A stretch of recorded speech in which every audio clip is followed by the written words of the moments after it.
Have you ever felt invisible? That feeling that no matter what you do, nothing matters, that no one really cares about what is going on in your little life? That if you ran outside streaking no one would ever stop and pay a moment's attention? Sometimes, I wonder if everyone gets this feeling once in a while, or is it unique only to a certain type of person? This video, the secret answer to everything, I suppose, is my virtual streaking. Will anyone ever notice? This video was recorded on March 21st, 2023, and at the time of recording, I'm 47 years old. I suspect the video itself may not get posted until the weekend when I have some time. But I'm working on the theory that without sharing it from any particular spot, from posting it from a random account on a random channel that has absolutely no subscriptions, that it will get a very small, perhaps even zero number of views. That's my hypothesis. I'm allowing for a few views with the idea that, maybe I'll check it once in a while and they'll count as views, but it will never really go viral because it won't get pushed by the YouTube algorithm if no YouTubers ever see it. It will basically just sit in its invisibleness in cyberspace. Now let's get this out of the way at the start. This is not a religious or spiritual post of any kind. I'm not asking people to convert to God or become reborn or become new Christians or anything like that. I'm not disregarding your specific particular beliefs, no matter what they are, nor am I going to promote them either. Now, the answer to everything that I'm going to describe may fill you with all kinds of emotions, maybe with some anger or frustration or sadness, maybe depression, or dare I say it, maybe even a little bit of hope. And that's how it all starts, isn't it? A belief, a single thing that you have faith in. Whether you'd like to admit it or not, you build on that like a little house of cards, adding new beliefs on top of beliefs. And at any moment, if somebody were to pull out that little card that forms the foundation of your beliefs, that keystone, all your beliefs would fall apart and you'd be sad and you'd have to start all over again. So you protect those beliefs with everything that you have because of that fear that what if you're wrong and that house of cards falls down. Let's start by defining a belief as a conclusion, something that you arrive at due to information, but not directly information as it passes through your senses, your seeing, your hearing, your sight, and your sound, and you interpret it and you give it meaning, and then you arrive at conclusions. Let's call that a belief. We can subdivide those beliefs into radical beliefs, religious beliefs, fantasy, whatever you want to call them, science, but fundamentally it starts with a belief. My first belief, my house of cards, is predicated on the notion that all human beings have free will. And we can choose to accept or reject various beliefs. I don't believe there's any kind of predetermination of the world. I choose to believe A or B, or maybe even that A and B exist at the same time, even though they sound like they're contradictory to one another. That's free will in action. And if I'm wrong about that, if free will doesn't actually exist, then everything that flows through the rest of this video becomes pointless because even this video that I made wouldn't have been of my own free will. It would have been somehow all preordained. So again, you could choose to accept that or not, but I accept as my primary belief the idea that human beings, at least, have free will, the choices to make decisions.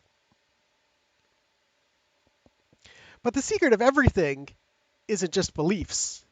And beliefs come from living things only, as far as I know. I mean, I tried talking to a rock and asking it what it believes, but either it doesn't have any beliefs or has some way of communicating that is unknown to me because it hasn't shared its beliefs with me. So as far as I know, living things are the only things that arrive at beliefs, these conclusions. Now, as per my free will comment above, you're in agreement to believe what it is that you want. And the secret question that has been asked through the whole ages of time is, why are we here? And I think that we can break this down to one of two possible answers. The first is that there's something that could be called a prime mover, or sometimes it's called God, but that's just my guess.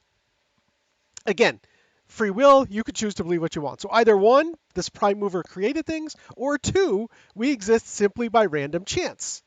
Given enough time, it said that 1,000 monkeys will eventually, typing at a random keyboard, type out the entire works of William Shakespeare, just because with an infinite amount of time, all things should theoretically be possible. Now, if you look at the name that I gave to the account that I posted this, it might tend to tell you which way I lean, which way it may not. But again, the choice is yours. You can believe A or B, or you can believe both at the same time. Nothing I'm going to say precludes the existence of a God, precludes the existence of a prime mover in any way. They can both exist at the same time. I want you to imagine for a minute a piece of yard in your property, and in that yard there's a 10-foot by 10-foot patch of dirt, just dirt. And we're going to give a label to that dirt. We're going to call it nothing. And then I'm going to ask you to do something. I'm going to ask you to dig a hole, guess what, 10 feet deep. And I'm going to ask you to, as you dig the dirt out of the hole, to build a hill next to it of all the dirt that you dig out. So now you're done. You have this 10-foot deep hole and this approximately 10-foot high pile of dirt. Now I'm going to give the label of the dirt, I'm going to call that matter and energy. And I'm going to call the hole antimatter or dark energy or whatever you want to call it. So the universe that we live in today is like this hole and this pile of dirt. And the pile of dirt is the stuff that we know. It's the stuff that we experience every day. It's the matter, it's the energy, it's the physics, all of that. And the hole is the stuff that we still don't really know a lot about. It's that dark energy, that dark matter. It's sort of a positive, if you will, and a negative. And the sum of those, I'm going to give a label. I'm going to call that the universe. Everything that we know of either exists in this pile of dirt or it exists in this hole. And what happens when you fill the hole back up again? What do you arrive at? You're back to nothing, right? So the universe is this weird twist of nothingness into a part that we see and feel and matter and real, and a part that's dark and we don't know what it is or where it comes from, and it's the negative. So the universe is this odd configuration of nothing, absolutely nothing, just configured in a weird way. So that's why we're here. Again, this doesn't exclude God, because you could simply ask, okay, Brad, who dug the hole? Why did nothing happen to configure itself in this sort of strange way? Something must have caused it, and you could still call that caused thing God, if you want. Of course, this is predicated on the idea of cause and effect, that one thing causes another thing to happen, which pretty much everybody generally agrees is true. But here's the problem. Cause and effect are based on our understanding of classical physics. It's our understanding of that dirt. And even then, it's only the subset of that dirt which falls in the realm of classical physics. On a quantum level, when we venture into those particles that are smaller than atoms, it brings the notion of cause and effect into question. It seems that certain particles do seem to come out of nowhere mysteriously and then disappear back into that nowhere for random reasons that nobody has any rational explanation for. In fact, what this means is there is no past. There is no future. All that exists is now, the present. Time is just like a measurement, like distance, length, width, and speed. You may have heard the old saying, if a tree fell in the forest and no one was around to hear it, would it make a sound? In science, that's because we define a sound as the experience of the waves passing through our ear, which our ear then interprets as what we call sound. We are a receiver of the waves, and that's what creates the sound. If there was no receiver, there would be still waves, but there'd be no sound. Similarly, distance only exists when we draw a line from 2 points A and B, and we give it a number. We say, okay, that's 10 feet.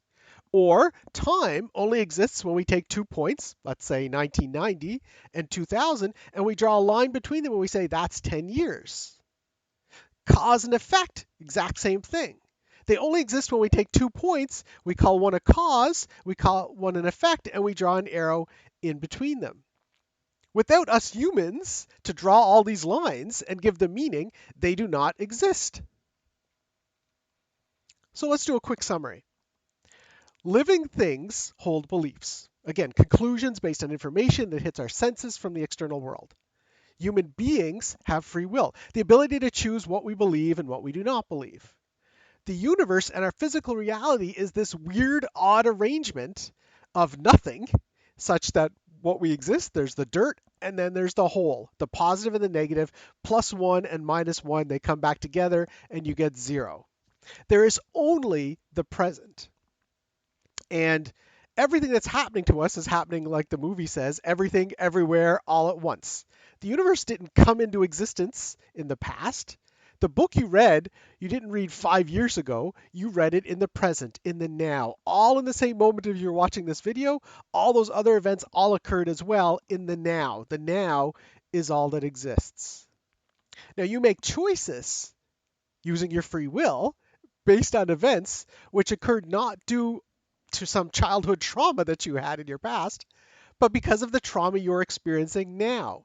The choice you make happened in the same moment as the traumatic event. It's only when you think about it in your head and you start drawing the lines past and present and drawing a line in between them that you create that reality. We spend a lot of time describing our reality, that dirt, because it's what we know. It's our life. It it helps us make sense of things. Nothing is bad about that or wrong in any way. Fundamentally, I think we all know we come from nothing and we eventually will go back to nothing. But we apply meaning because we've drawn all these lines all over the place, A's and B's, and define things between them. We ask questions like, why? Why is there evil? Why is there good? Why did I fail that test? Why can't I win the $1 million in the lottery? Why did he or she have to die? What does it all mean? And we turn to science, or we turn to God, or we turn to faith to try to answer those questions, hoping that there's some grand plan. Again, this doesn't mean there isn't a grand plan, but it does mean that we can't possibly prove whether or not one exists because our proof lies in looking at that dirt, looking at that physical reality.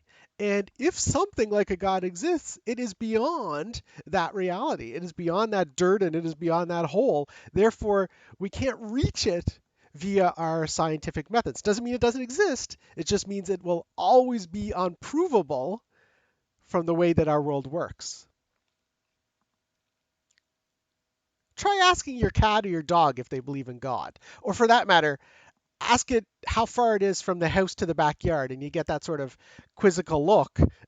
It's not because the animal's dumb, it's because those concepts have no meaning to the animal because they don't draw all these lines. They're free from having to exist in a world where they drew all these lines like cause and effect and distance and time. It has no meaning to them. Okay, so that's it then. There's no meaning. It's all hopeless, right? May as well just lay down and give up. What's the point? It doesn't matter if I am a good person and I do good things, or if I'm an evil person, or if I'm a selfish person that doesn't care about anybody else. In the end, it's all meaningless. Well, then I tell you, you missed the whole point of my entire video. The universe you're living in right now is created, is born right now, and you are part of that creation. The meaning of life is the meaning you put into it. It is the exercise of your free will, your focus on what you want to create. You don't have to think about what was done wrong to you in the past. You don't have to think about what you've done wrong. You don't have to feel guilty. You don't have to hope for what could be in the future because there's just the now. There's just the decisions you're making in this moment as you're watching this video. Spend your time improving your present world, living and creating the world as it is now, not as how you would like it to be. Why? Because the universe's purpose created the reality that you're experiencing right now, watching this video. When I created it at the same time the universe came into existence, you are right now have a blank canvas in front of you to create something. And I, for one, can't wait to see what you've created.